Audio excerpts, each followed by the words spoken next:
So like the goal for today is give you a quick overview and how to think about the questions, right? Like how do I identify the name of a test based on the wording of the question? What kind of variable am I working with? Because you're given all the formulas, right? You just like, how do I know which one to use? Is going to come down to the type of problem you're working through. So that's my goal for today is to kind of walk you through how do I think about this? Yeah. To answer a question, you could do it through a confidence interval, which is usually like an interval of values, right, between two ranges, like the lower bound, the upper bound, or a significance test where you're looking at um, a test statistic, whether that's a z-score, t-statistic, chi-square statistic, some sort of statistic, and you're comparing it to the critical, like t-critical. Is it in the shaded region, right? Like when you look for the chi-square value, whether it's chi-square or t or something, you're going to look for, is it in the rejection region? If the t statistic that you calculate from the information is in the shaded region, we can reject the null hypothesis. If it's not in the rejection region, right, we would fail to reject the null hypothesis. Or maybe you're given the p-value. If the p-value is less than 0.05, and that's what usually they want you to use, right? 95% confidence or alpha of 0.05. If it's less than 0.05, we reject the null. If it's not, well, we fail to reject the null, right? Like those are the two ways of making kind of conclusions. When you're building a confidence interval, you want to know whether or not your claim or your null hypothesis, is it in the interval that I have calculated, right? Like let's say that we want to know if the average height is 6 feet. If the average height is 6 feet and that's my claim, I want to know if I take a sample and I build a confidence interval, is the claim within that range? So let's say that I build a confidence interval and you have 5.5 feet to 6.2 feet. I took a sample and then you did plus or minus. Since the claim is inside of it, do we reject the null hypothesis? No, because we're 95% confident that the true mean would be within that range, that the true value. But if you build a confidence interval that is not in it, then you can reject the null hypothesis, right? Because let's say that the claim is that the average basketball player is 7 feet tall, maybe because of Wemby, right? If the average basketball player is 7 feet tall, but this is what your calculations come up with, you would reject the null. I am 95% confident that the true mean or the true height would land within these.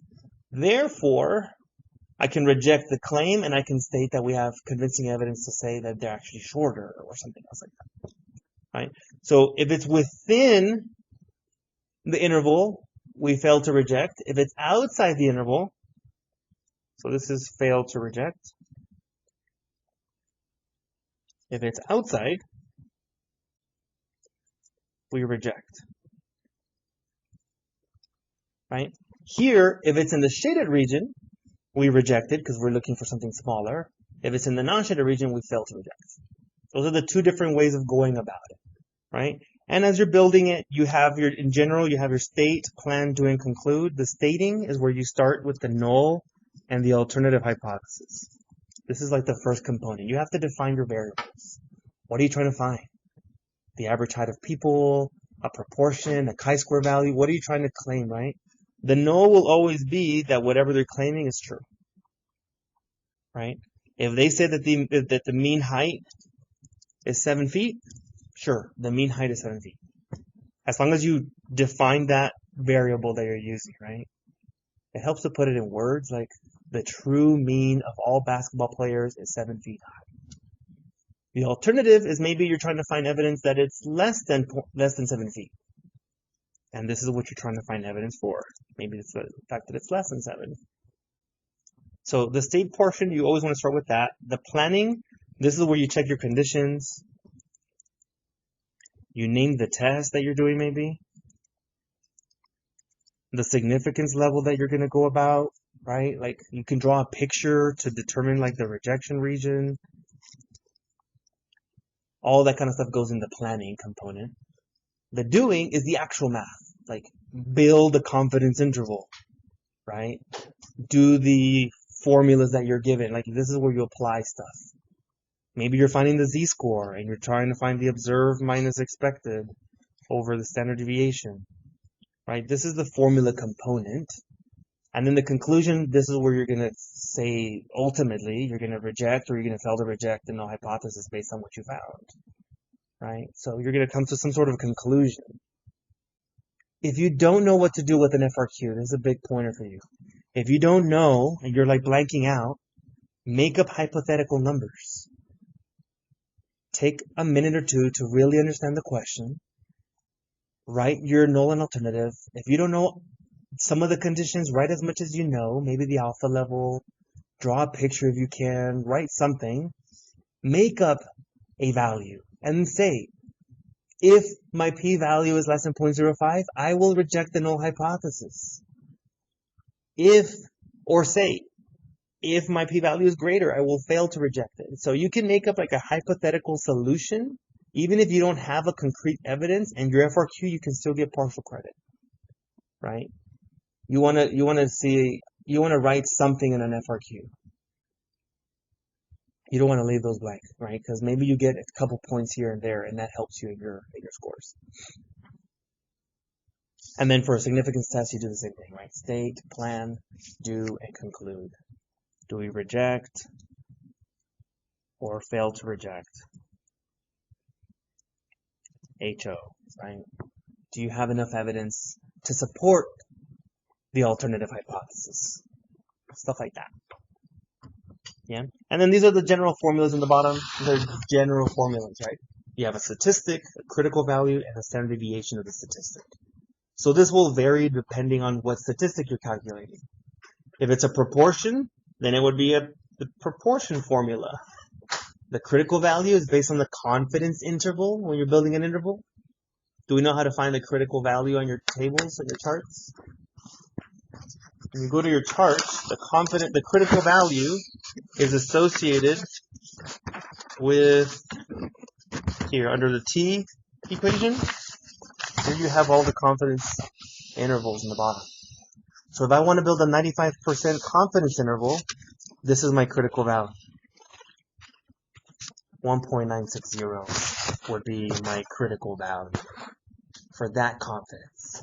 If I want to build a 99% confidence interval, I would use this as my critical value to be that confident.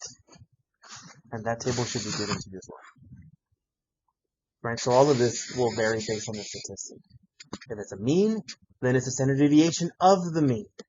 If it's a proportion, it's a standard deviation of the proportion. And all those formulas are given to you as long as you know what the variable you're working with. Is it a proportion variable? Is it a mean? Is it a chi-squared? Like, what am I working with that I'm trying to build something with it? And same with this, right? This is a generic equation, and then it just changes based on what parameter you're doing. So, I put together 16 different sample questions. These are all the different types of tests that you can sort of see that you can have, right? If you're dealing with proportions, you can do an interval or a test statistic, right? So you can have a one sample proportion, or you can have a two sample proportion. Those are the only two options. Whether it's an interval or a test is the difference, right? But you can have a one sample or a two sample. For means, which is averages, first of all, proportions deals with what kind of variable? Numerical or categorical? If I'm trying to, it's a categorical because you're doing a proportion like, what is the proportion of males that know how to drive, right? Males versus females is categories, right? So this is a categorical. And you're going to be told like, this percent of people, you're trying to calculate a percentage. A proportion is a percentage, right? Means is what kind of variable? Numerical. Things you can calculate the average for, the average height, the average time, average distance, average speed. average something that you can measure, right? And for that one, you can have a 1 sample, you can have a 2 sample, you can even have a matched pair, which is, I think I left it out. Yeah, I think I left it out. You can also do a matched pair t-test.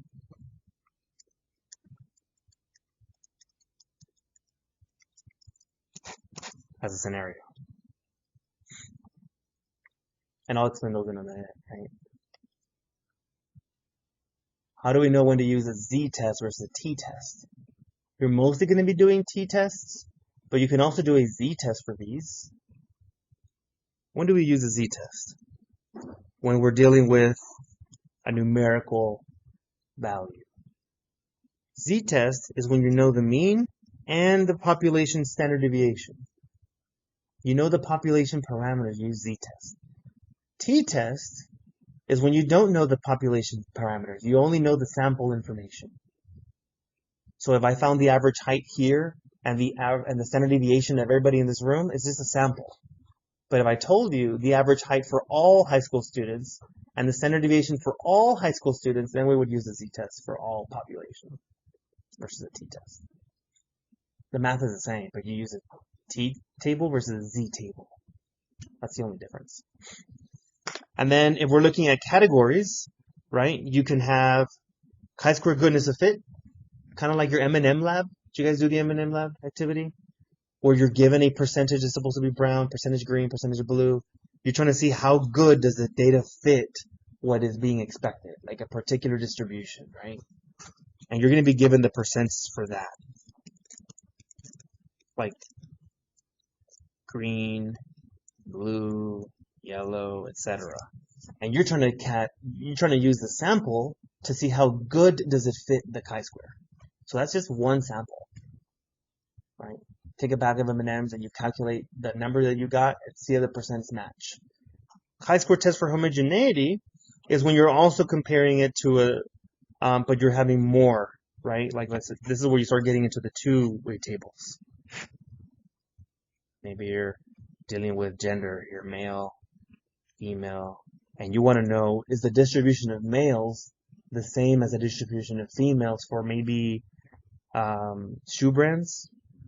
Maybe it's Nike, Adidas, Reebok, other different shoes. And you're trying to compare the distribution. Are the distribution of males the same as the distribution of females?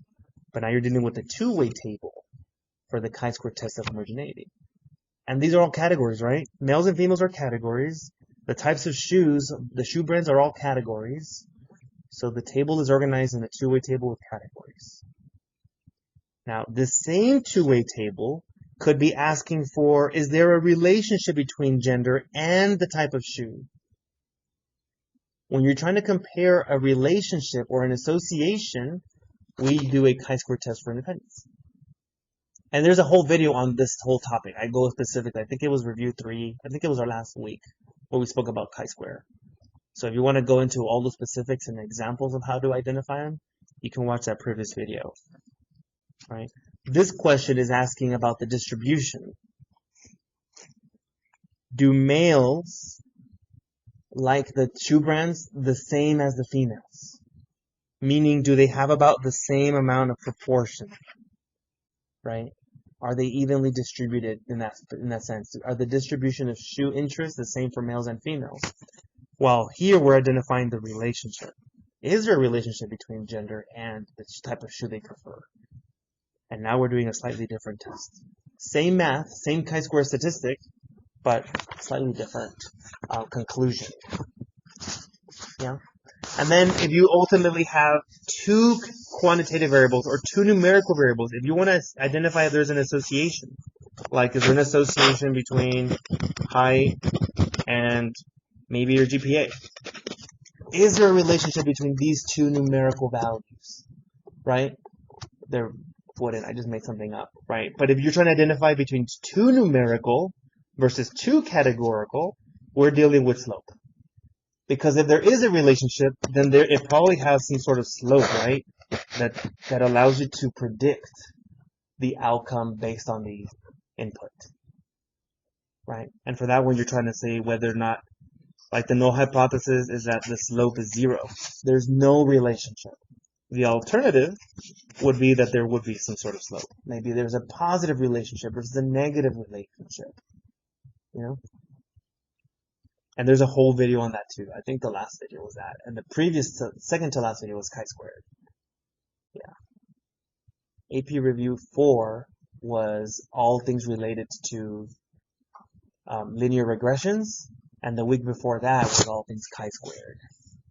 And then I think the video before that we did t-tests. And anyway, stuff like that. So I want to show you how, if you look at a generic question, how do I know what kind of test I would do?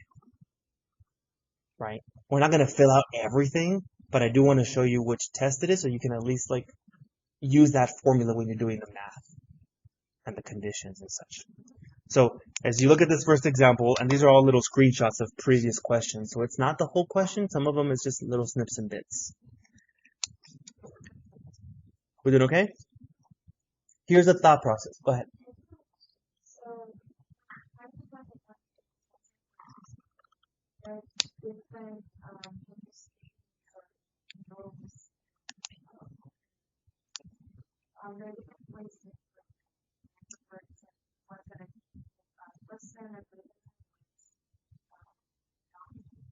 Yeah, you can write it like, this is what we're saying. When you have two of them, right? One of the ways of writing the alternative or the null is that they're equal. So say the first mean is equal to the second mean. You can write it like that, or you can write it as the difference is none. And it kind of depends on preference and the way the question is written, right? Are these sample means the same? I would write it like this. The alternative, depending on the wording of the question, is it not equal to? Is it less than? Is it greater than? If I'm comparing speeds of something, like how fast something is, then the difference would be less than 0 or greater than 0, depending on how you go about it, right? So this could be if they're not the same, or depending on the wording, maybe it's less than 0 or greater than 0. And that comes down to the question. If you're unsure, just write this in words. Don't write any equations or equals or not equals. Just put the wording, like with sentences, right? The mean population of this is the same as the mean population of that. The mean is not the same as the mean not of that. And that way you don't have to confuse yourself as to what is what. Because when you get to the doing part and the conclusion, you're looking for a p-value. Is it less than 0.05? And then I can just go back and reject that, right? That's ultimately the goal. So whatever confuses you the least, right? I would prefer to spend an extra 10 seconds writing the sentence than possibly writing it the wrong way.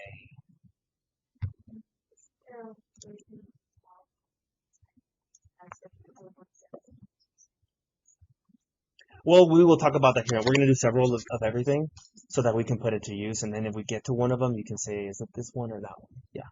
Let's look at that, right? So here for the first question, we have a random sample of 49 medical doctors.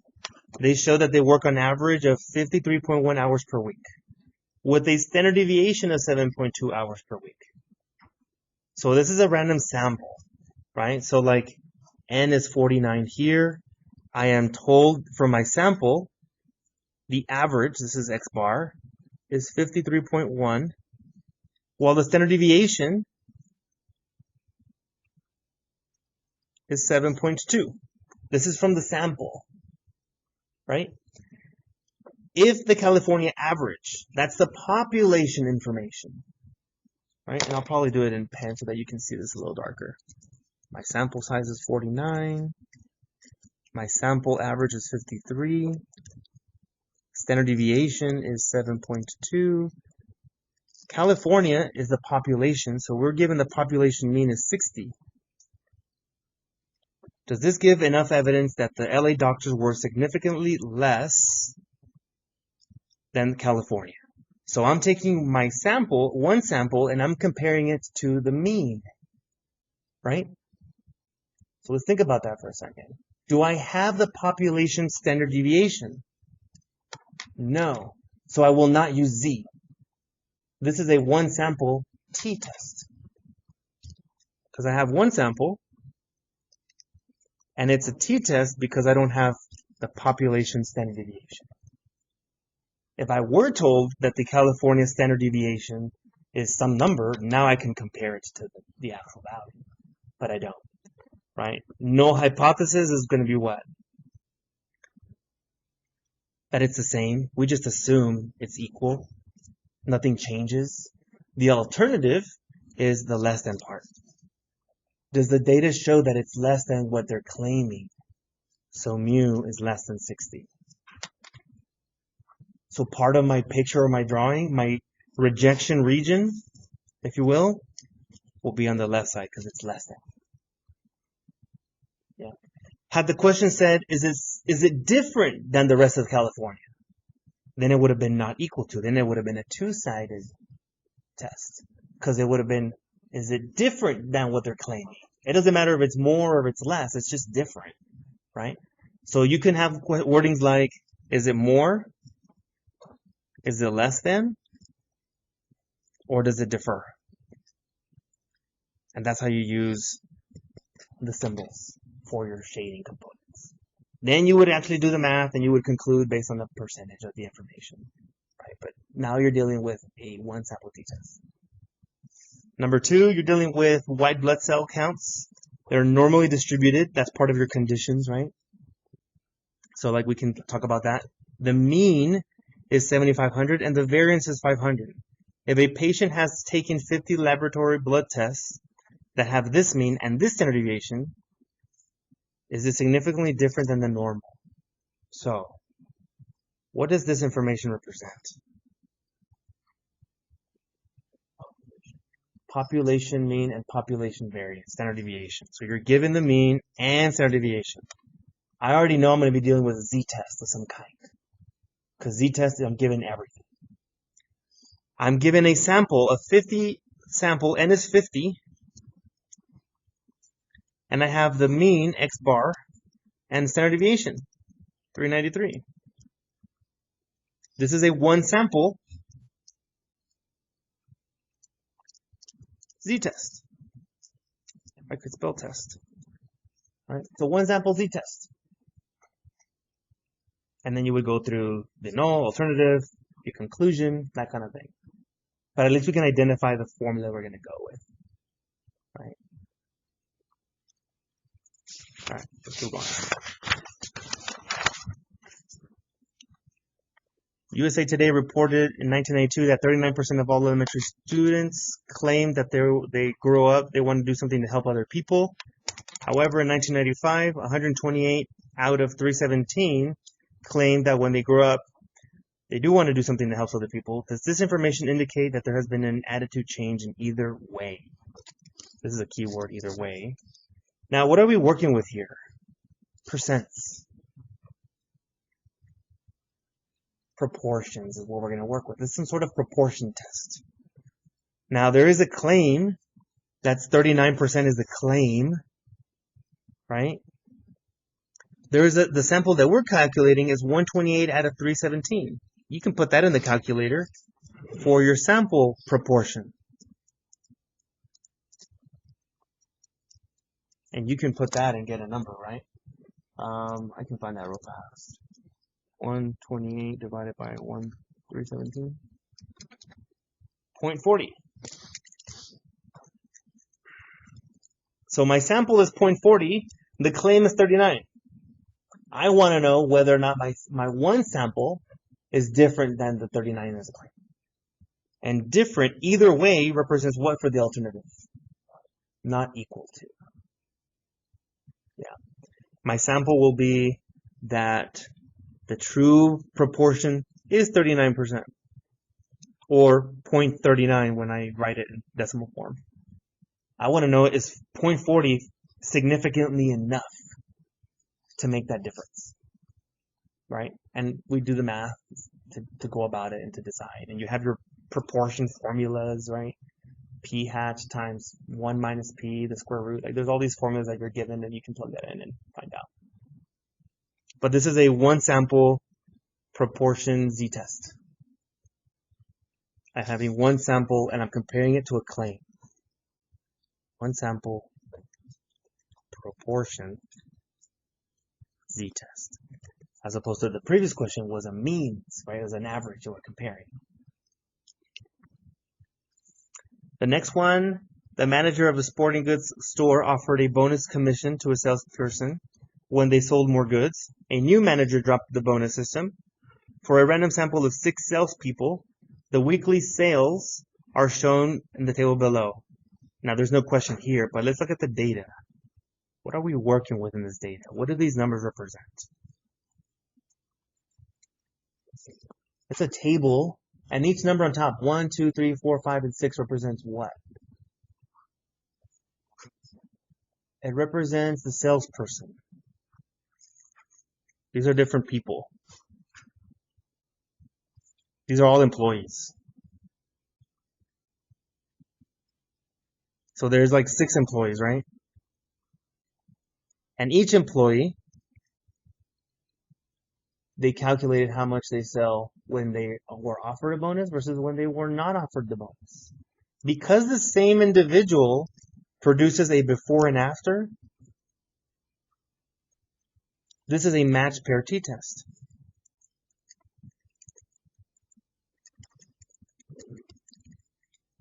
Versus a 2-sample t-test. Both samples come from the same individual. So you're trying to compare that person to themselves, right? So it's matched to the same individual, as opposed to the sample from store A versus the sample from store B. Those 2 samples would have been a 2-sample t-test. And you're comparing the means for those 2 separate samples. These 2 samples are not separate. They're coming from the same human. That's how you can identify the difference between the 2, right? And when you're doing a match per t-test, the goal here is to identify if there's a difference between the 2. So you're going to subtract the means, your goal is to get 0 when you're subtracting them. And the standard deviation of each. And you have all of that, right? But here we're just in general thinking, how do we know it's a match paired versus a 2-sample t-test? It's associated with the same person. Okay? And then sometimes if you don't understand the table, like read the word again, right? For a random sample of 6 salespeople. So I have 6 different salesmen, right? This is what I'm kind of given.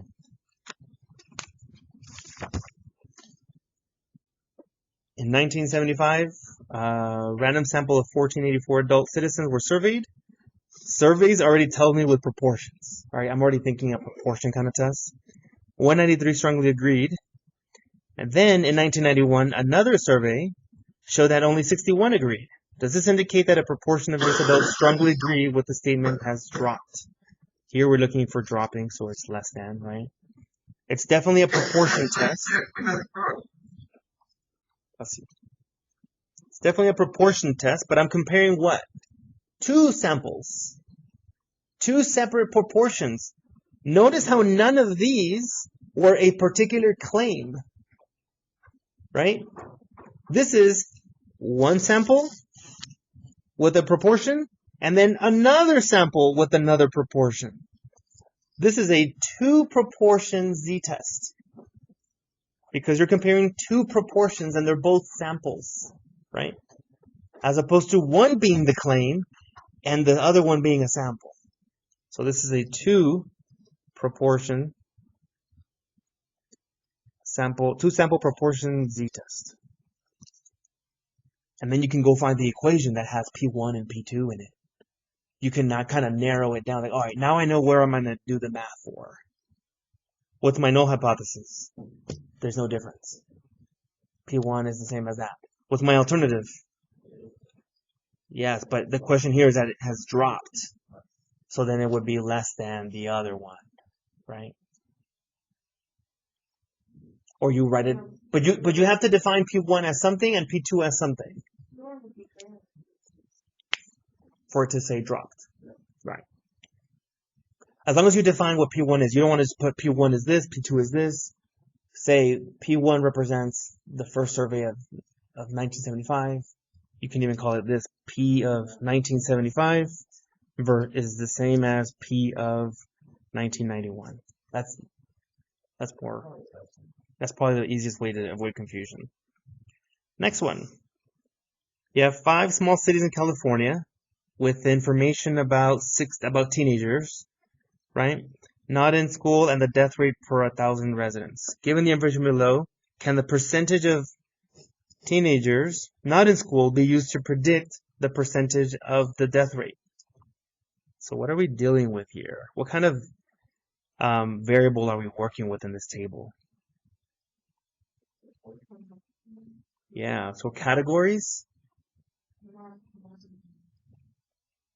Yeah, we're dealing with the two-way table. But we're dealing with, can we predict?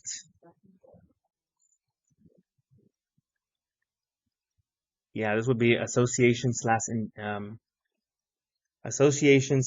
independent. Are they independent of each other? Right? Let's talk about this for a second, though. Let me see. In this table, it looks like a two-way table. We're dealing with different cities. What do these numbers represent, though, individually? What is that number? Is it a proportion number? Yes. Can the percentage, proportion, not in school be used to predict the death rate?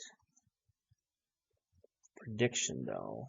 We're definitely dealing with association, right? And for chi-square, let's go back to guarantee it.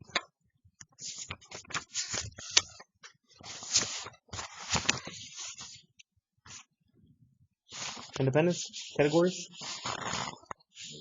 Okay. Perfect. So sometimes it just take a minute for the table. What am I working with? What kind of variable? What kind of output? What's the wording say? Is there an association? Yeah. Let's look over number 7.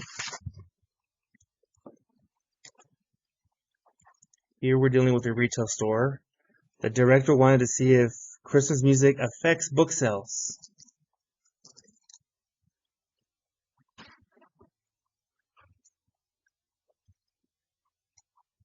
This one is a little bit more straightforward, right? Test the hypothesis that sales and Christmas music are independent. That's a little bit more direct. And we're dealing with categories, right? These are all categories. And these are also categories. So, same test? Okay. Next table.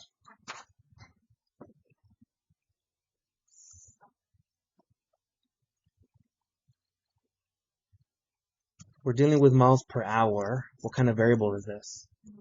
Numerical. So this table, while it looks like two-way table, it's not two-way table because it's numerical. We want to know here from this at 5 different stations. This is station 1. You have a 1 month versus another month. This is another station, 1 month versus another month. What are we doing to each station? Match pairs. We're doing a before and an after comparison for numerical. So that eliminates all that chi-square stuff, right? This is a match pair t-test. And I couldn't fit the whole question here, but the question would have something be like, is there a difference in the wind gusts between the month of April and the month of January? And now you're comparing this per location. That sample is attached to the same individual or the same station. You're comparing 2 dog training programs. Program A, Program B. They've been in school trained 43 dogs. That's your sample size for Program A. 41 for Program B. Since they're both over 30, we know that central limit theorem says it's approximately normally distributed. We're not worried about it. Program A, the average number is given with standard deviation. Program B, another one and standard deviation is given. I'm comparing these 2 programs, 2 separate samples. This is a 2-sample t-test. Why not a z-test though? It's just a sample. We're comparing 2 samples. Even though I'm given both the mean and standard deviation, it's just from the sample, not the population. And that's why it's a 2-sample t-test. You're more likely to get a t-test than a z-test because it's more common to not have the measurements for all the population, right? Than to just give it a sample.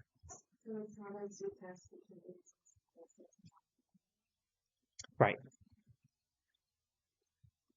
Yeah, we're using the statistic of a sample versus the parameter information.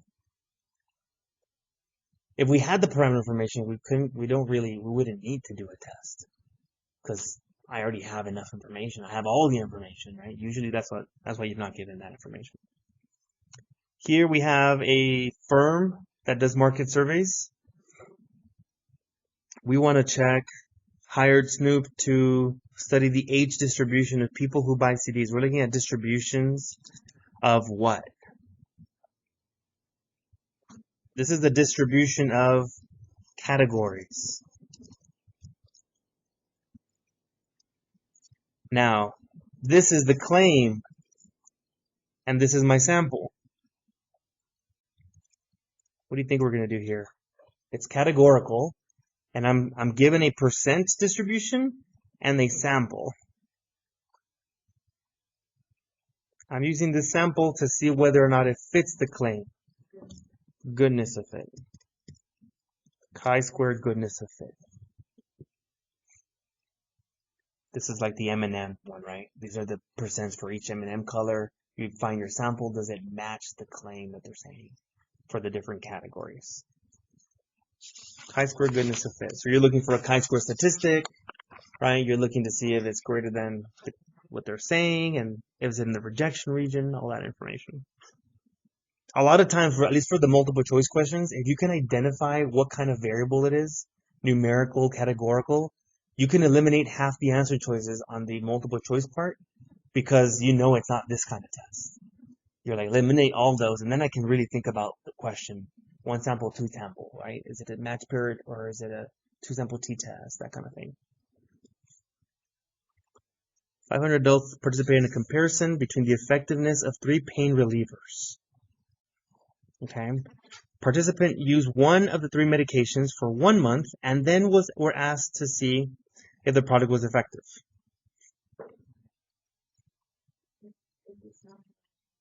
Do the sample proportions differ significantly? Do they differ? Yeah, this is homogeneity. For sample proportions, right? We're dealing with categories here. Just like the name of the drug. Yes, no. Homogeneity. What's the actual name? Chi-square test for homogeneity?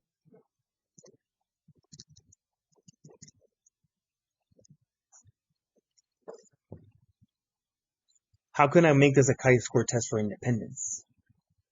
I would have had to change this to like males and females so I can. Is there an association between gender and the drug?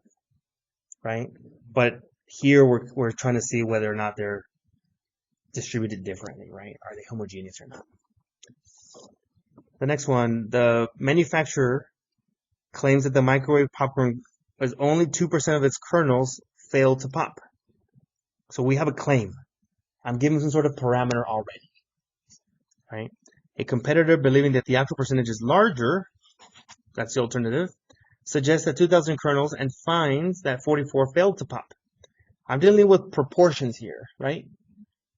I'm taking 1 sample and I'm comparing it to the population. So this is a 1 sample proportion. Z-test, right? How would you calculate the proportion? Well, 2% is 0.02. How would I calculate for my sample? 44 out of 2,000 would be my proportion. And you can calculate that number, right?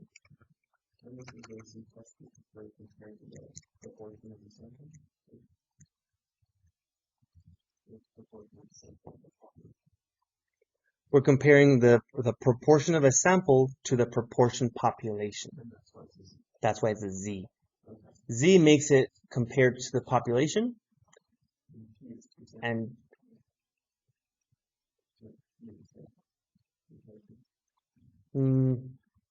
no. So anytime you compare it to the population, it's a Z-test automatically. It's a one sample proportion because we're dealing with a proportion of values versus a mean or some other category, numerical number, right? Yeah. And it's only one sample that we're comparing it to the population. Okay. Dannon is supposed to put 29.6 grams of fruit in their yogurt. To see if the cups are in the fluid-flavored yogurt, the inspector measured an amount of 27 containers. That's my sample. She found that the average is 28.9 grams of fruit and the standard deviation is 2.8. Does this show that there's enough yogurt in the cups? Well, there's a claim. This is the claim. The mean is 29.6. Do I know the standard deviation of the claim? No. So I already know this is not going to be a Z-test. This will be a T-test. How many samples are we collecting?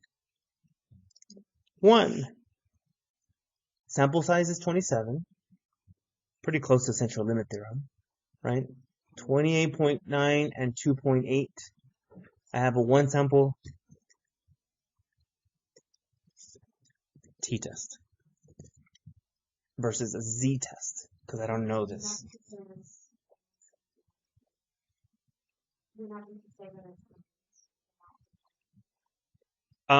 T automatically includes means.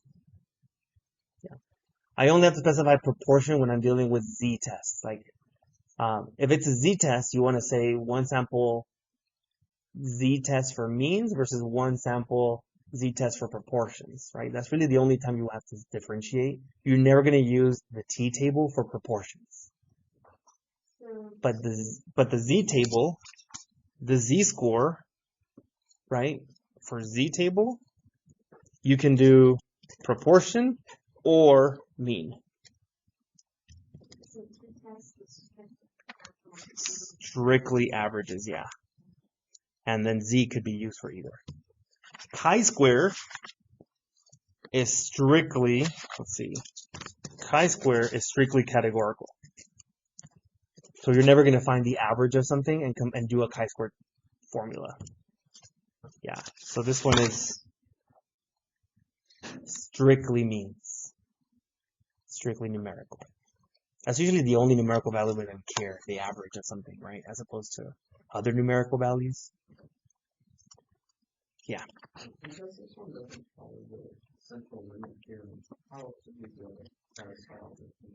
Well, here for the conditions, I mean, I didn't put the full question. You could say, if it's not given to you, you can say, assuming that the population or that the sample is normally distributed, you can make an assumption when it's not given to you. If you are given, maybe you're given a picture and you're given like, it's approximately normally distributed from the graph. You're either given a graph or it's big enough sample size, or you can make that assumption.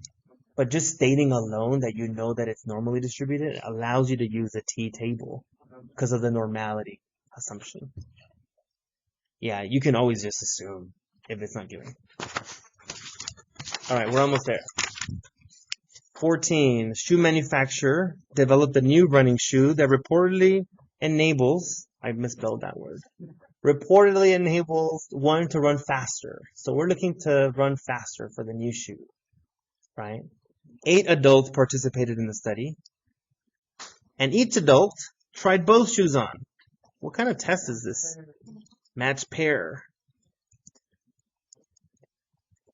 Anytime there's a before and after, or a comparison before the drug and the after drug, the loss of weight for the same individual, it's going to be match pair T-test. The only question here is that if it's faster, what do we expect the time to be? Lower. So we're expecting it to be less than kind of question, right? Because it's supposed to be faster, so it means the mean should drop. Yeah, match pair T-test. When in doubt, if you forget all of the stuff, you can just explain, this is what I know. I know that this is a match pair T-test. I'm trying to compare this. If the p-value is lower, I can reject. Like you can always like use statistical language and word your way through at least half the credit. Yeah, you will get partial. Versus leaving it blank will definitely give you no credit, right? But saying something will definitely give you more. Second to last. The following comes from a study of small cities in Illinois and the habits of the residents about eating and drinking, right? Is there a significant association, here we go, between the population of a city and how much they spend eating? Population versus how much they spend eating. What kind of variables are these? Numerical. How would you measure a population? Something you can take the average of or something you take the percent of? The average.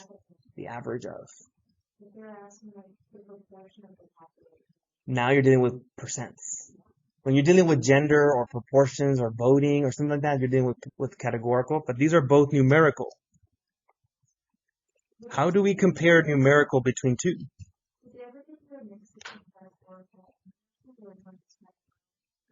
No. The numbers that you end up getting is going to be like a chi-square goodness of fit. Because you're given a number of blue M&Ms, but it's for a category.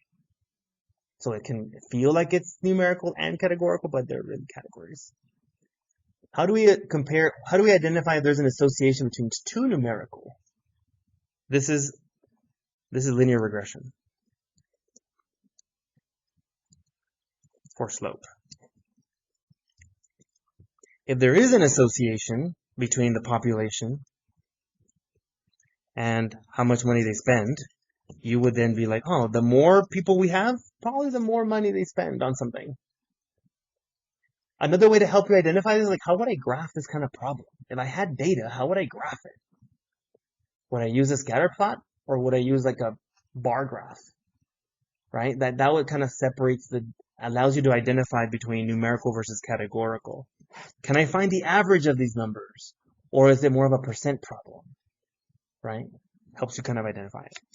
And again, the last video was purely this topic. So I went a lot into detail. It's a pretty long video. It's like an hour and a half probably because I don't think you guys covered it in class as a topic. All right, last question.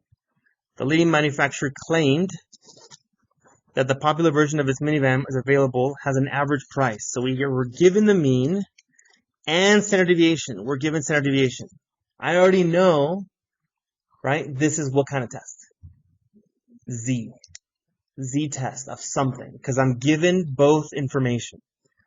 The Consumer Report doubted it. They surveyed 50 recent purchasers. That was my sample size. To dispute the claim, they came up with an average sample size is 16,277. Does this show that the manufacturer is making a false claim? What's the alternative going to be if it's a false claim? Not equal to. So the mean is not what they're claiming to be. It's not the claim. Mean is not 16,000 whatever. Well, the other one, the mean is 16,000. And I'm going to use this sample, a one sample, z-test to answer that question. And now I know I'm dealing with table A because it's the z-table. I'm calculating a z-score to find the probability of that z-score.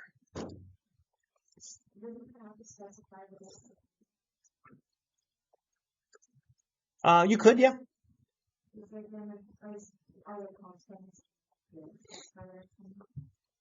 Because it's a z-test, it could be proportion or mean, right? As you start to use some of the formulas, the more you write down, like you could write somewhere the true mean is different from that, and maybe that mean covers you, right?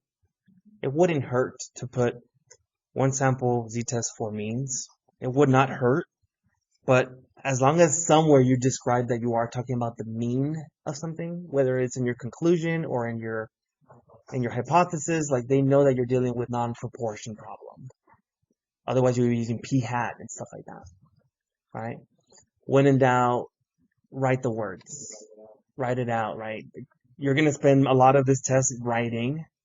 So just take deep breaths, stretch your hands, read. When you don't know, eliminate whatever answers you can. Write as much as you can. draw a picture, write what you do know, right? And yeah, this is kind of a quick overview of a lot of stuff for the course. And then yeah, get some sleep tonight. Any overarching questions that you're like, okay, did it help a little bit? So like kind of identify so that from there you can go to the formula. Okay. The math itself is not too complex. It's just when do I use it and how do I use it and why do I use it? So hopefully today was good. All right, guys. Good luck tomorrow. I'll be thinking about y'all. And yeah.